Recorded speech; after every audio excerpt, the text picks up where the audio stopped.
panguva inoi in early 2030 Lieutenant Chikras Kananda oro President early 2030 waya achiexposa the rift awari iri mumabarracks nawo yekutsakatika kwemagenerals zvinoonekwa kunzi zvinhu zviri kuitika zvisiri clearly justified, zvinhu zviri kuonekwa kunzi zvinongoitika pama unforeseen circumstances. Tisandapinda mumashoko amudanyoka panguva inoi vachizama kuprotecta the integrity of the ZDF vachiva vachiti no to assassinations. Don't subscribe or like on the bell icon.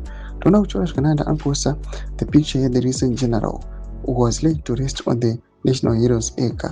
Panguva inoi mudanyora achiti the bond within the military is built on brotherhood. When generals are targeted and assassinated, that bond is shattered.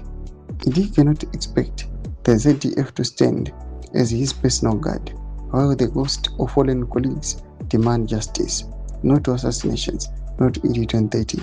Thomas Kamdanyo kwa panguva na Chikras Kananda chiti aiwa panguva inoi pane ma-questions aiwa tiri kuona kuti akawandisa ari kuma-generals awa ari kutoda mhinduro vatoda ma-answers kuti why is it these generals they are just falling brigadier by brigadier.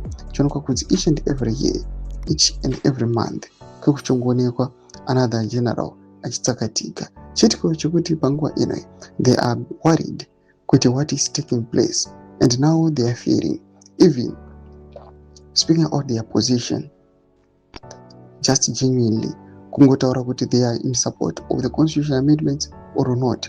They are now fearing just because they fear assassinations. Madevelopments ari kuda panguva inoi ezvinhu zvaonekwa kunzi kubva 2017 kwaonekwa kunzi each and every year magenerals aitsakatika.